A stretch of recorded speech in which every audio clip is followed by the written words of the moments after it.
Hello everyone, Tinglish teacher here. Welcome back to our channel. I hope everyone is doing well.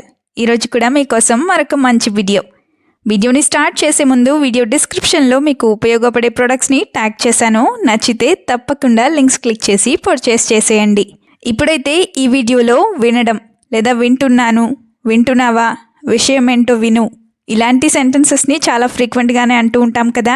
So వీటిని ఇంగ్లీష్లో ఈజీగా ఏ విధంగా చెప్పాలో ఎగ్జాంపుల్స్తో సహా చూసేద్దాం. సో వీడియోలో ఉన్న సెంటెన్సెస్ అన్నీ మీకు నచ్చితే తప్పకుండా ఒక లైక్ చేసేయండి. ఇప్పుడైతే ప్రీవియస్ వీడియోలో 2 క్వశ్చన్స్ అడిగాను కదా, వాటి ఆన్సర్స్ని చూద్దాం.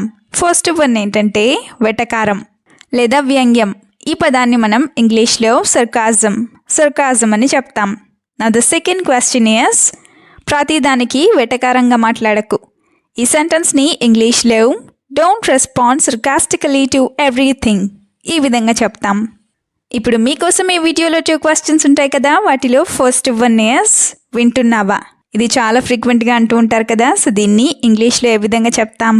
What do we call this in English? Let me know in the comments. Now the second question for you which is వినే ఉద్దేశం ఉందా లేదా, లేదా నీకు వినే ఉద్దేశం ఉందా లేదా. ఈ సెంటెన్స్ని ఇంగ్లీష్లో ఎలా అడుగుతారో తప్పకుండా కామెంట్ సెక్షన్లో కామెంట్ చేసి చెప్పండి. ఇప్పుడైతే లేట్ చేయకుండా మన వీడియోని మొదలు పెట్టేద్దాం. Let's get started. Sentence number 1 of this video is ఎన్నిసార్లు చెప్పినా వినవా. ఇది కూడా చాలాసార్లు అంటూ ఉంటారు కదా. సో దీన్ని ఇంగ్లీష్లో don't you listen no matter how many times I say, don't you listen no matter how many times I say or I tell ఈ విధంగా చెప్తాం. అదే నాకు చెప్పిందే మళ్ళీ మళ్ళీ చెప్పడం నచ్చదు లేదా ఇష్టం ఉండదు ఇలా చెప్పాలనుకుంటే I don't like repeating the same thing so many times, I don't like repeating the same thing so many times ఈ విధంగా చెప్తాం. అనదర్ ఎగ్జాంపుల్ ఇస్ నేను నీ మంచి కోసమే చెప్తున్నాను, వినడం వినకపోవడం నీ ఇష్టం. లేదా ఇలా చెప్పాలనుకుంటే I am saying this only for your good, whether you listen or not is up to you. I am saying this only for your good, whether you listen or not is up to you ఈ విధంగా చెప్తాం. It is up to you అంటే నీ మీదే ఉంది లేదా నువ్వే చేసుకో అని. సెంటెన్స్ నెంబర్ 2 ఇస్ నేను చెప్తూనే ఉన్నాను కానీ వినలేదు ఇలా కూడా అంటూ ఉంటారు కదా. సో దీన్ని ఇంగ్లీష్లో I kept saying but you didn't listen are I kept saying but you didn't listen ఈ విధంగా చెప్తాం. ఐ కెప్ట్ సేయింగ్ అంటే నేను చెప్తూనే ఉన్నాను అని. అదే ఎవరైనా ఏదైనా చెప్పినప్పుడు మనం కనీసం ఒక్కసారైనా ఆలోచించాలి. ఇలా చెప్పాలనుకుంటే if a person is saying something we should at least think about it once. If a person is saying something we should at least think about it once ఈ విధంగా చెప్తాం. at least think about it once అంటే కనీసం ఒక్కసారైనా ఆలోచించు అని. Another example is if you think that you know everything this is what happens. If you think that you know everything this is what happens అంటే అన్నీ నీకే తెలుసు అనుకుంటే ఇలాగే జరుగుతుంది అని.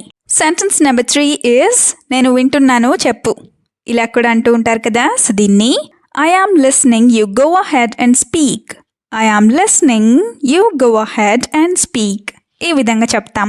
అదే నువ్వు చెప్పేది చాలా ఇంట్రెస్టింగ్గా ఉంది త్వరగా చెప్పు ఇలా అడగాలనుకుంటే what you are saying is very interesting tell me quickly, what you are saying is very interesting tell me quickly ఈ విధంగా చెప్తాం. అదే నువ్వు ఏదో చెప్తున్నావు కానీ నాకు నిద్రొచ్చి లేదా నేను నిద్రలో ఉండి ఏది వినలేదు ఇలా చెప్పాలనుకుంటే you are saying something but I was sleepy and didn't hear anything or you are saying something but I was sleepy and didn't hear anything ఈ విధంగా చెప్తాం. సెంటెన్స్ నెంబర్ 4 ఏంటంటే ఎప్పుడు ఎవరి మాట వినడు. ఎవరైనా ఎవరి మాట విననప్పుడు ఇలా చెప్తూ ఉంటారు కదా. సో దీన్ని ఇంగ్లీష్లో he never listens to anyone, he never listens to anyone ఈ విధంగా చెప్తాం. నెవర్ లిసన్స్ టు ఎనీవన్ అంటే ఎప్పుడు ఎవరి మాట వినడు అని. అదే మనం పెద్దవాళ్ళు చెప్పేది వినాలి లేకపోతే కష్టం ఇలా చెప్పాలనుకుంటే we must listen carefully to what elders say, if we don't it will be difficult. We must listen carefully to what elders say, if we don't it will be difficult ఈ విధంగా చెప్తాం. అదే even if you don't listen to anyone you must definitely listen to your parents. Even if you don't listen to anyone, you must definitely listen to your parents. అంటే నువ్వు ఎవరి మాట వినకపోయినా సరే మీ తల్లిదండ్రుల మాట లేదా పేరెంట్స్ మాట వినాలి అని. సెంటెన్స్ నెంబర్ 5 ఏంటంటే మాట్లాడేది వింటే విషయం ఏంటో తెలుస్తుంది. ఇలా కూడా అంటూ ఉంటారు కదా. సో దీన్ని ఇంగ్లీష్లో if you listen to what I say you will understand the point, or if you listen to what I say you will understand the matter. ఈ విధంగా చెప్తాం. అదే నువ్వు సగం విన్నావు సగం వినలేదు, మరి ఇప్పుడు ఎందుకు మాట్లాడుతున్నావు ఇలా అడగాలనుకుంటే you heard half and didn't hear the other half, so why are you talking now? You heard half and didn't hear the other half, so why are you talking now? ఈ విధంగా అడుగుతాం. అదే నేను మాట్లాడేటప్పుడు నువ్వు ఫోన్ చూసుకుంటూ ఉంటే నేను ఏది చెప్పను ఇలా చెప్పాలనుకుంటే if you look at your phone while I am talking I won't say anything, or if you look at your phone while I am talking I won't say anything to you. ఈ విధంగా చెప్తాం. Sentence number 6 is విన్న వెంటనే గొడవ పడకు, ఆలోచించు. ఎవరైనా ఏదైనా చెప్పినప్పుడు ఇలా అంటూ ఉంటారు కదా. సో దీన్ని ఇంగ్లీష్లో don't argue immediately after hearing, think first. Don't argue immediately after hearing something, think first. ఈ విధంగా చెప్తాం. అదే 100 మంది 100 రకాలుగా చెప్తారు, నువ్వు అవన్నీ ఎలా నమ్ముతావు ఇలా అడగాలనుకుంటే 100 people say 100 different things. How do you believe all of them are true? 100 people say 100 different things. How do you believe all of them are true? ఈ విధంగా అడుగుతాం. అన్నీ నిజమని నువ్వు ఎలా నమ్ముతావు అని. Another example is if anyone says anything, listen, but then think and make a decision. If anyone says anything, listen, but then think and make a decision. అంటే ఎవరైనా ఏదైనా చెప్పినప్పుడు విను, కానీ తర్వాతే ఆలోచించి నిర్ణయం తీసుకో అని. నెక్స్ట్ సెంటెన్స్ ఈజ్ 100 మాటలు వింటే ఎదగలేవు. చాలామంది చాలా రకాలుగా చెప్తూ ఉంటారు కదా. సో దీన్ని ఇంగ్లీష్లో if you listen to 100 words you cannot grow. If you listen to 100 words or 100 people you cannot grow. ఈ విధంగా చెప్తాం. అదే నువ్వు ఎదగాలి అని కోరుకునే వాళ్ళ మాటలు మాత్రమే విను ఇలా చెప్పాలనుకుంటే listen only to the words of those who wish for your growth. Listen only to the words of those who wish for your growth. ఈ విధంగా చెప్తాం. Another example is pretend to listen to others but don't care at all.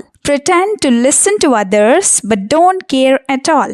అంటే ఎదుటివారు చెప్పినవి విన్నట్లు నటించు, కానీ అస్సలు పట్టించుకోకు అని. Now the last sentence is నువ్వు విన్నది విన్నట్టుగా చెప్పు. ఇలా కూడా అంటూ ఉంటారు కదా. సో దీన్ని ఇంగ్లీష్లో repeat what you heard as it is. Repeat what you heard as it is. ఈ విధంగా చెప్తాం.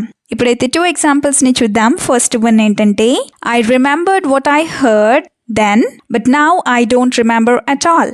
I remembered what I heard then, but now I don't remember at all. అంటే నేను విన్నది నాకు అప్పుడు గుర్తుంది, కానీ ఇప్పుడు అస్సలు గుర్తులేదు అని. Another example is what you heard is one thing, but what is being said here is something else. What you heard is one thing, but what is being said here is something else.